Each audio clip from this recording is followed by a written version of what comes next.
నమస్తే. సో మనం TV9 office దగ్గర ఉన్నాం.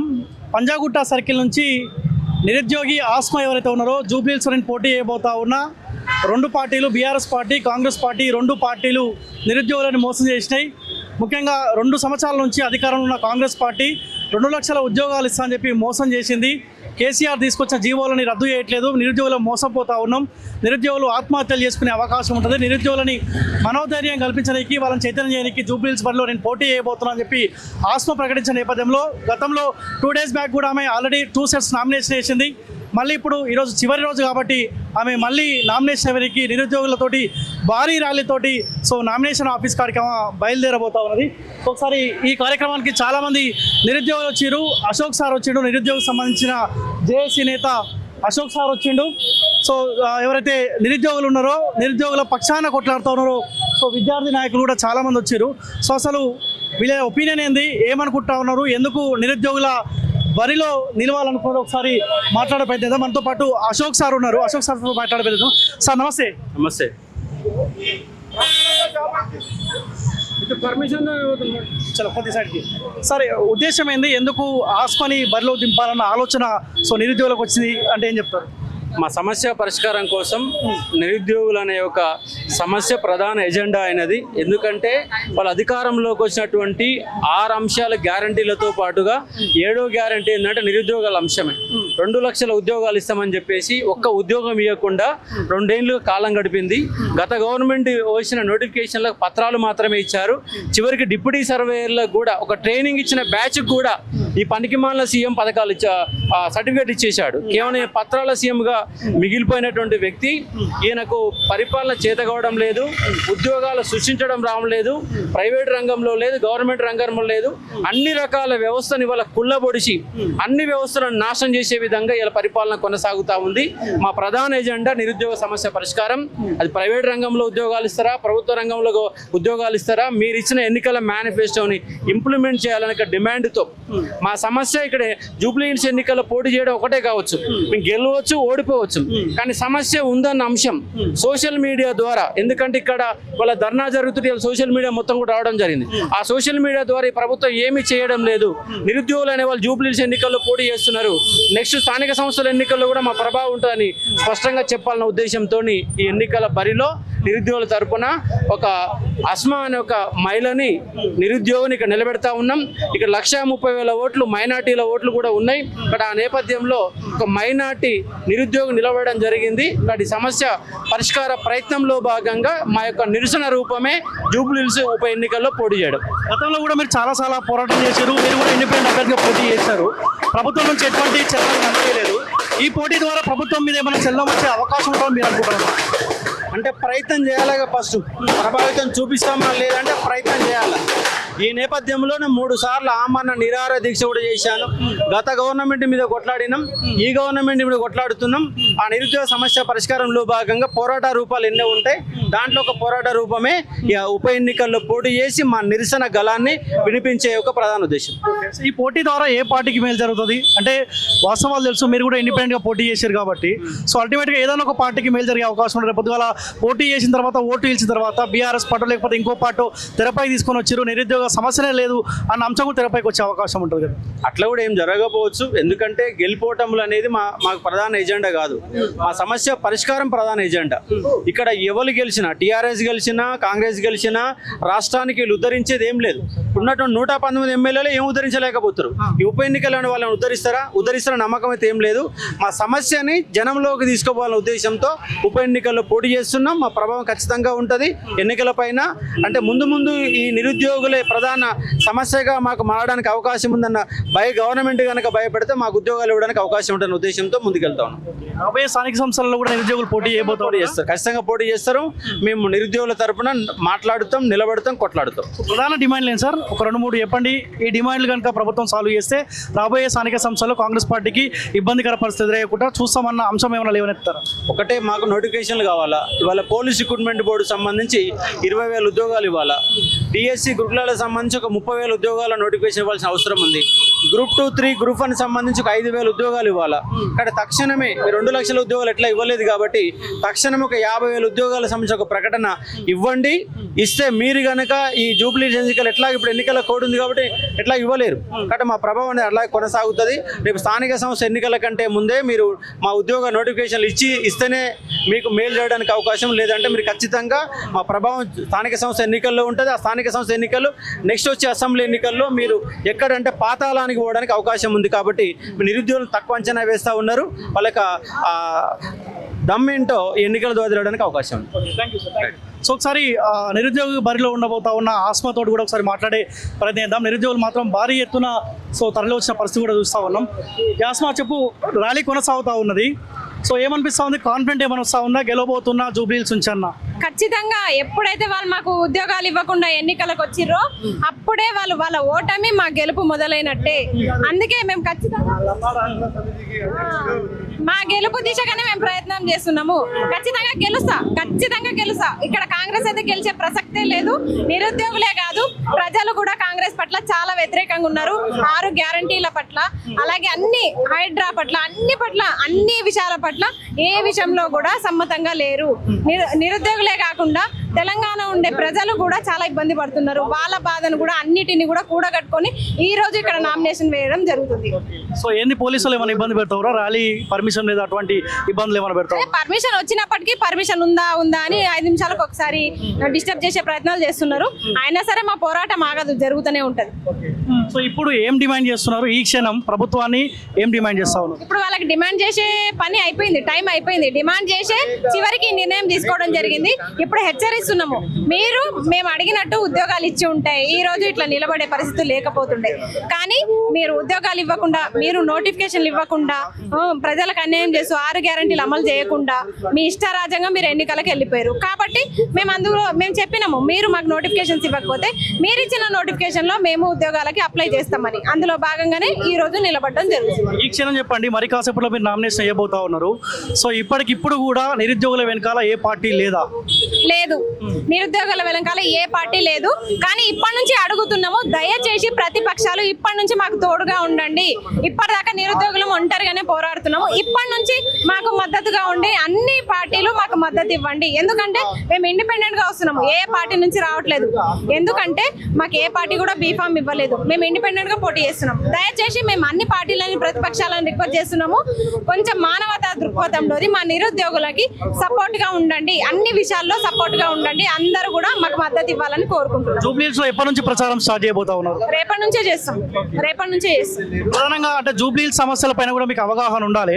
సో జూబ్లీహిల్స్ ప్రజలు ఏ సమస్యతో ఇబ్బంది పడుతూ ఉన్నారు, ఆ సమస్య పైన కూడా మీ ప్రచారం బేస్ అయ్యే అవకాశం ఉంటుంది. ఇక్కడ హైడ్రానే చాలా ఘోరంగా నిరుపేదల ఇండ్లు పడగొట్టడము. మరి అమెరికన్ల ఇండ్లు మీరు ఎందుకు పడగొట్టలేరు?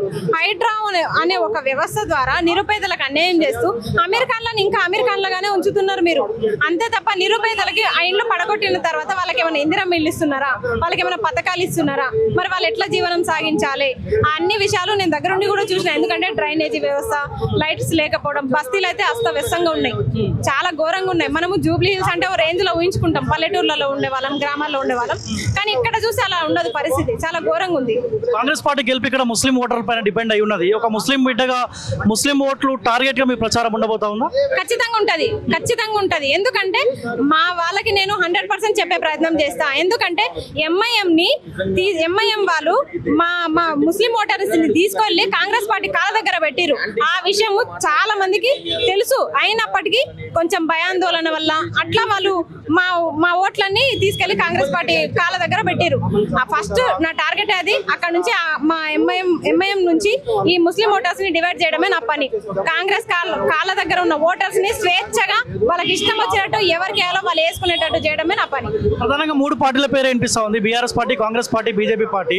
ఒకవేళ ముస్లిం ఓట్లు టార్గెట్ గా ఆస్మా ప్రచారం చేస్తే ఆ ఓట్ బ్యాంక్ ఇంకో పార్టీ వైపు వెళ్ళే అవకాశం ఉంటుంది కదా. సో మీ వైపు ముస్లిం ఓటర్ చూసే అవకాశం ఉంటుంది మీరు అనుకుంటా ఉన్నారు? ఖచ్చితంగా ఉంటది. ఎందుకంటే పార్టీల కంటే ఫస్ట్ నుంచి పార్టీల పేర్లు ఉన్నాయి కాబట్టి అవి ఎట్లాగో వినిపిస్తాయి.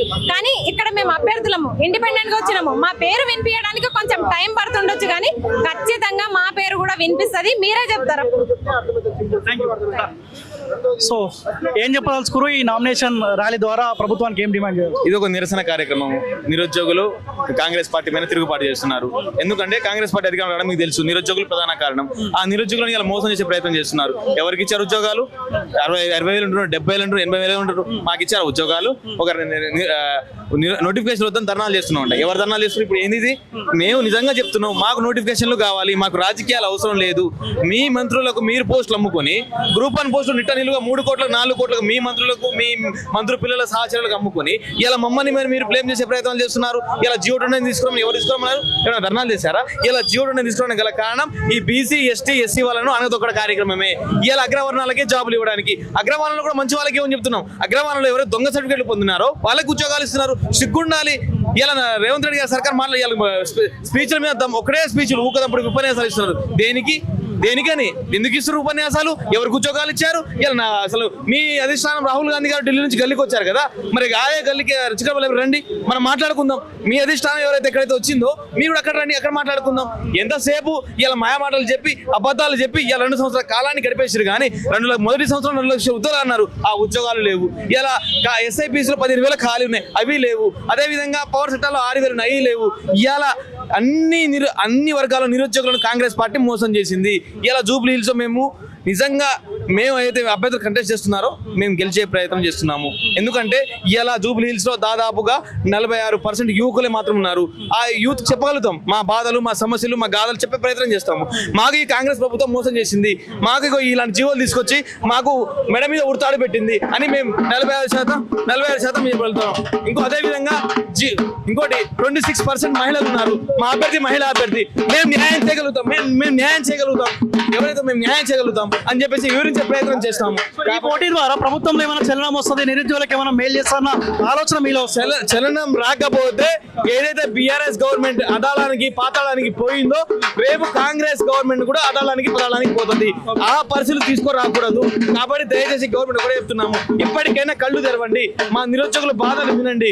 అశోక్ నగర్కి రండి, దిల్సునగర్ రండి. అసలు సమస్యలే ఉన్నాయి. హాస్టల్లో ఏం జరుగుతుంది, అసలు ఎంతమంది పిల్లలు ఉన్నారు, కనీసం డాటా లేకుండా ఇలా ఒక్కొక్క అబద్ధాలు మాట ప్రయత్నం చేస్తారు. కాబట్టి దీంతో నాంది పలికింది, దీంతో నిరుద్యోగుల తిరుగుబాటు మొదలైంది కాంగ్రెస్ పార్టీ మీద. సో మనతో పాటు మోతీలాల్ ఉన్నాడు, నిరుద్యోగ జేఏసీ సంబంధించిన నాయకుడు. సో మోతీలాల్ అన్న, సో ఈ పోటీ ద్వారా ప్రభుత్వానికి ఏం చెప్పదలుచుకున్నారు? ప్రభుత్వానికి ఇప్పటి నుంచి చెమటలు పుట్టించాలన్నదే మా యొక్క ఆలోచన. మేము అన్యాయానికి గురైనాము, మేము అహంకారం ఎట్లా ఉంటుందో చూసినాము. ఈ ప్రభుత్వానికి కళ్ళు తెచ్చుకొని మేము 23 నెలలు చాలా పేపర్లు చేసినాము, వినతి పత్రాలు చేసినాము, రిక్వెస్ట్ చేసినాము, మేము ధర్నాలు చేసినాము, ముట్టడిలు చేసినాము. ఈ ప్రభుత్వం ఇప్పుడు కూడా కళ్ళు తెరుచుకుంటుంది. కాబట్టి ఈ యొక్క వేదిక నుంచి కాంగ్రెస్ పార్టీ మూసుకున్న కళ్ళు తెరవాలనేదే మా యొక్క ఆలోచన, మా యొక్క ఆశయం. కాబట్టి ఆ రకంగానే మేము అడుగులు వేస్తూ మా అందరి ఇప్పుడు నిరుద్యోగులు అంటే ఒక్కరే కాదు, నిరుద్యోగుల తరపున ఎవరు నిలబడ్డా, ఎగ్జాంపుల్ చెప్తున్నా, అంటే ప్రభుత్వాలు ఎట్లా అనుకుంటున్నాయంటే వీళ్ళని అరెస్ట్ చేస్తే ఎవరు లేరు, వీళ్ళని నేను చేస్తే ముందుకు రారు. ఎవరు నిలబడ్డా మా అందరి సంపూర్ణమైన మద్దతు ఉంటుంది. ఈ రోజు మా చెల్లెమ్మ నిలబడుతుంది, మేము ఆమెకు సంపూర్ణ మద్దతు ఇవ్వడానికి. మీలాంటి వాళ్ళు ఆమరణ నిరాహార దీక్ష చేసిరు, ప్రాణాలు పోయినా ప్రభుత్వం పట్టించుకునే పరిస్థితి లేదు. ఈ పోటీ ద్వారా ప్రభుత్వంలో చలనం వస్తుందని నిరుద్యోగులు ఏమన్నా ఎక్స్పెక్ట్ చేస్తా ఉన్నారు? ఓడగొడతాం. కాంగ్రెస్ పార్టీని మోకాళ్ళ మీద కూర్చోబెడతాం. గుర్తుపెట్టుకో, మేము స్వచ్ఛందంగా కదిలిన రోజు, కడుపు మంటతో ముందుకు వచ్చిన రోజు ప్రభుత్వాలకు ఉత్సాహపడబోలా, ప్రభుత్వాలు మళ్ళీ పోసుకోవాలి. వాళ్ళు ఎవరైనా సరే, ఎంత పెద్దవాళ్ళైనా సరే, ఎంత పెద్ద రౌడీ షీటర్ అయినా సరే. ఎందుకంటే ఇది కడుపు మంటతో వచ్చిన ఉద్యమం. ఇది రాష్ట్రం మొత్తం తిరిగి ప్రచారం చేసినాం భయ్. రాష్ట్రం మొత్తం మేము 9 రోజులు నేను దీక్ష చేసిన, అతను దీక్ష చేసినాడు, ఉద్యమాలు చేసి ఉన్నాము. మరి ఒక్క నోటిఫికేషన్ విడుదల చేయకుండా ఒక జీవో నెంబర్ 20 తీసుకొస్తారు, జీవో నెంబర్ 46 తీసుకొచ్చి దానికి జీవో నెంబర్ 46 ఎక్కడ న్యాయం చేస్తారు? జీవో నెంబర్ 20 ఎవరు తీసుకురామన్నాడు? గ్రూప్ 1 100 ప్రకారం చేసినావా? మెగా టీఎస్ ఈరోజు వేసినావా? Group notification వేసినావా? ఏం చేసినావు? కాబట్టి మేము అన్ని పార్టీలు పైసలతోటి ముందుకు వస్తా ఉన్నాయి. పైసా బలం ఉంది, అధికార పార్టీకి అధికార బలం ఉన్నది. సో అట్లీస్ట్ కొంత ఓటు బ్యాంక్ అన్న చీలిస్తే నిరుద్యోగ సమస్య ప్రభుత్వం దృష్టికి వెళ్ళే అవకాశం ఉంటుంది. ఆ ప్రయత్నం జరుగుతుంది. మేము ఎవడు గెలవాలో ఎవడు ఓడాలో డిసైడ్ చేసే శక్తి మాకుంది. మేము ఒకటే చెప్తున్నాము, మీరు ఎవరికైనా ఓటు వేసుకోండి, కానీ కాంగ్రెస్ పార్టీకి మాత్రం ఓటు వేయద్దు. ఇది ఈ యొక్క నినాదంతో ముందుకు వెళ్ళిపోతాం. ఎందుకంటే ఎవరికైనా వేసుకో నువ్వు. మా చెల్లెమ్మని ఇష్టం ఉంటే మా చెల్లెమ్మ ఓటు వేసుకో, నిరుద్యోగులు ఇష్టం ఉంటే నిరుద్యోగులు ఓటు వేసుకో, కానీ కాంగ్రెస్ పార్టీకి మాత్రం ఓటు వేయద్దు. ఎందుకంటే మీరు వేస్తే ఈ రాష్ట్రం మొత్తాన్ని మీరు ద్రోహం చేసిన వాళ్ళు అవుతారు జూబ్లీహిల్స్ ప్రజలు. ఇంకో చర్చ ఏంటంటే జూబ్లీహిల్స్ అసలు నిరుద్యోగులే లేరు, ఏం అవసరము, ఆస్మకి ఎందుకు ఓటు వేయాలి, ఈ చర్చ తెరపైకి వస్తా ఉంది కదా. ఇప్పుడు ఇక్కడ జూబ్లీహిల్స్ ప్రజలు, జూబ్లీహిల్స్ లో విషయం ఏంది, రెండు వర్గాలు ఉంటారు. ఒకటి బస్తీ వాసులు ఉంటారు, రెండోది చదువుకున్న వాళ్ళు ఉంటారు, జాబ్ చేసే వాళ్ళు ఉంటారు. ఇప్పుడు చదువుకున్న వాళ్ళకి ఆటోమేటిక్ అర్థమవుతుంది మేము ఏంది ఏ కోణంలో మాట్లాడుతున్నాం అనేది. బస్తీ వాసులు ఉంటారు, వాళ్ళ ఇల్లు కూలగొట్టినారు. ఇప్పుడు వాళ్ళ ఇల్లును కూలగొట్టినప్పుడు వాళ్ళకైనా ఆ ప్రభుత్వాన్ని కూలగొట్టే ఒక చైతన్యం కానీ ఒక ఆలోచన కానీ వాళ్ళు రావాలి కదా. వాళ్ళు రాకపోతే మేము రావాలని చెప్తున్నాం. రెండోది బస్తీవాసులకు మాకు ఉన్నటువంటి ఎమోషన్ వాళ్ళకు ఉంటుంది. మేము ఏ ప్రాబ్లం అయితే సపోర్ట్ చేస్తామో వాళ్ళు కూడా అదే ప్రాబ్లం సపోర్ట్ చేస్తారు. కాబట్టి వాళ్ళు మా యొక్క పెయిన్ ని వాళ్ళు అర్థం చేసుకుంటారు, మా యొక్క బాధను వాళ్ళు అర్థం చేసుకుంటారని ఒక ఆలోచనతో మేము ముందుకు నిరుద్యోగులందరూ ఒకే తాటి పైన ఉన్నారా? ఆస్మా గెలుపు కోసం ప్రయత్నం చేయాలన్న స్టాండ్ మీద ఉన్నారా? మేము డెఫినెట్ గా ఆస్మకు సంపూర్ణంగా సపోర్ట్ చేయాలి, మద్దతు ఇవ్వాలి. ఆస్మతో పాటు మిగతా నిరుద్యోగులు ఎవరు నిలబడ్డా కూడా అందరికి కూడా మేము సపోర్ట్ చేయాలనే ఉద్దేశంతో ఇక్కడ వచ్చినాం. సో మళ్ళీ అడుగుతా ఉన్నా, ఈ క్షణం నామినేషన్ మరి కాసేపట్లో వేయబోతా ఉన్నది. సో ఏ పార్టీ అన్నా నిరుద్యోగులు ఉసుగొల్పుతా ఉన్నారా? లేదు, ఒకడు ఉసిగా రేపు ఈ రోజు 200 మంది వచ్చినాము, రేపు 2000 మంది, రేపు 2 లక్షల మంది ఇక్కడ వస్తాం. బస్తీ మొత్తము జూబ్లీహిల్స్ మొత్తము నిరుద్యోగులు అడ్డా అవుతుంది. దీనికి నాంది పునాది నేనే వేస్తా, ఇది గుర్తుపెట్టుకో. సో ఇంకెవరున్నా నిరుద్యోగులు? శంకరన్న ఏం చెప్తావు? సో ఈ ర్యాలీ ద్వారా ఏమన్నా నమ్మకం అనిపిస్తుందా ఆస్మా గెలవబోతుందన్నా? ఈ ర్యాలీ ద్వారానే కాదు, నామినేషన్ నిరుద్యోగుల తరఫున వేయాలనుకున్నప్పుడే మాకు గెలుపు ధీమా ఉంది. ఈ నామినేషన్ ద్వారా అధికార ప్రతిపక్షాలకు భయం పుట్టింది. ఖచ్చితంగా నామినేషన్ విజయవంతమైంది. అస్మా గారు గెలవబోతున్న నిరుద్యోగుల తరఫున యావత్ తెలంగాణ తరఫున ఇదొక కాంగ్రెస్ ప్రభుత్వానికి అయితే ఒక చెంపపెట్టు లాంటిదే. జూబ్లీహిల్స్ ప్రజల్ని ఏమని ఓటు అడగబోతా ఉన్నారు మీరు? జూబ్లీహిల్స్ హైదరాబాద్ లో భాగం. హైదరాబాద్ తెలంగాణ రాష్ట్ర రాజధాని అభివృద్ధి చెందింది. కానీ రాష్ట్రంలో ఉన్న ప్రజా సమస్యలు కావచ్చు, నిరుద్యోగుల సమస్యలు, ఇక్కడ నిరుద్యోగులు లేకపోవచ్చు కానీ మేధావులు ఉన్నారు, రాష్ట్రాన్ని శాసించే బిజినెస్ మ్యాన్లు ఉన్నారు. వాళ్ళందరి దగ్గరికి ప్రతి ఇంటింటికి తిరిగి ప్రచారం చేస్తాము. మీరు ఆల్రెడీ అభివృద్ధి చెందిన ప్రాంతంలో ఉన్నారు, కానీ అభివృద్ధి చెందని గ్రామాలు చాలా ఉన్నాయి, మండలాలు, నియోజకవర్గాలు. వారి కోసం యావత్ తెలంగాణ అభివృద్ధి చెందిందంటారు కానీ జూబ్లీహిల్స్ అభివృద్ధి చెందిందని చెప్పరు. కాబట్టి నిరుద్యోగులను దృష్టిలో పెట్టుకొని, తెలంగాణ రాష్ట్రంలో ఉన్న నియోజకవర్గాలను దృష్టిలో పెట్టుకొని కాంగ్రెస్ ప్రభుత్వం సక్రమంగా పనిచేయాలంటే రాబోయే 3 సంవత్సరాలు, ఈ 2 సంవత్సరాలు ఎలాగో పనిచేయలేదు, వచ్చే 3 సంవత్సరాలు వాళ్ళు ఒళ్ళు దగ్గర పెట్టుకొని పనిచేయాలంటే ఖచ్చితంగా కాంగ్రెస్ ప్రభుత్వాన్ని ఓడగొట్టి నిరుద్యోగి ఆస్మాకు గెలిపించే విధంగా ప్రచారం భాగంగా వెళ్తామన్నా.